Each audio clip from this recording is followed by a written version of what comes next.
Good morning, everyone.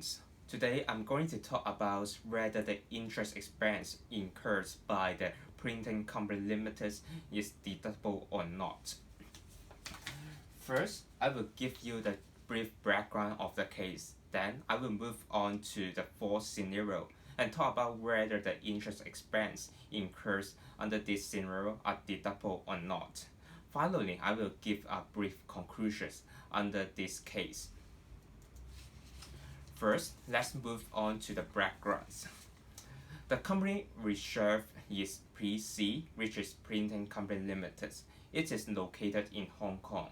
It has a wholly owned subsidiaries, which is called SC, and it is located in Taiwan. It provides papers to the PC for its printing business. And the PC's ultimate holding companies is as HC, which is located in the USA.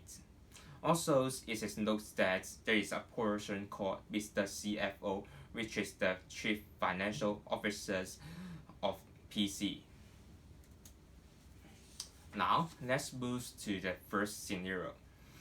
Under this scenario, PC borrowed a loan from a local bank, and as a result, it has to pay $100,000 back to the local bank.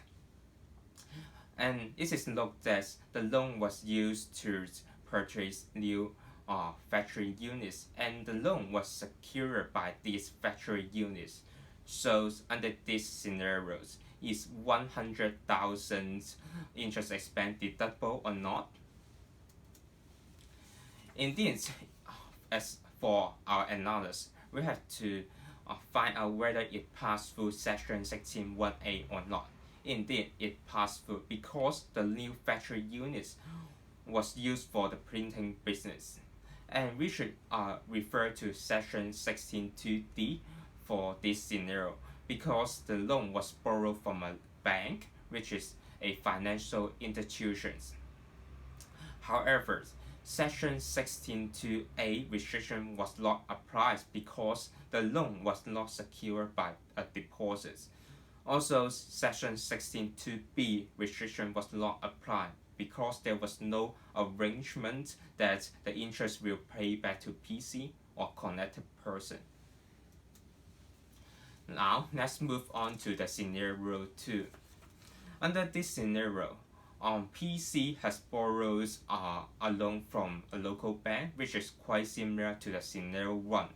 However, under this case, it has to pay back $200,000, and under this case, the loan was used to purchase an office in the Centrals, and it was secured by a fixed deposit with another local bank registered but in the name of HC. So is this $200,000 interest expense deductible? First, it passed through 16(1)(a) because we assume the office will be used for producing chargeable profits. Second, this scenario should be referred to Section 16(2)(d) because the loan was borrowed from a bank, which is a financial institution. And we think that Section 16(2)(a) restriction was applied because the interest income from the fixed deposits was not taxable under Section 16(1)(f). The reason behind is that Hong Kong did not because HG did not carry business in Hong Kong, so the interest expense allowable for deductions will be reduced by the amount of tax-free interest. Now let's move on to scenario 3. Under this scenario, PC issued debenture in the Luxembourg Stock Exchange. As a result, it had to pay $90,000 to the debenture holder. So is the $90,000 deductible or not? First is passed through Section 16(1)(a) because we assume the debenture was issued to generate chargeable profits. and we will refer this scenario to section 16.2f because there was an issue of debenture in Lisbon Stock Exchange.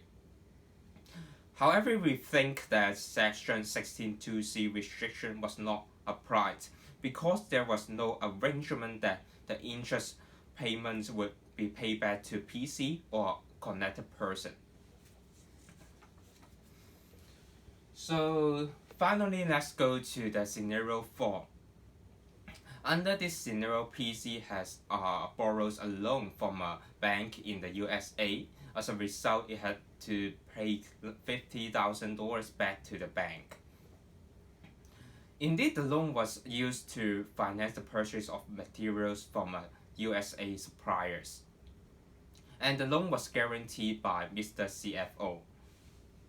So, is this 50,000 interest expense deductible or not? First, we have to understand that this scenario passed through section 16.1a because the material was used for the printing business.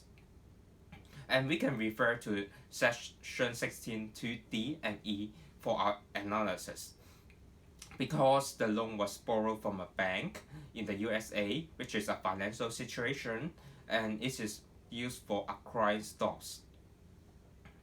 However, section 16.2a restrictions was not applied because the loan was not secured by deposits.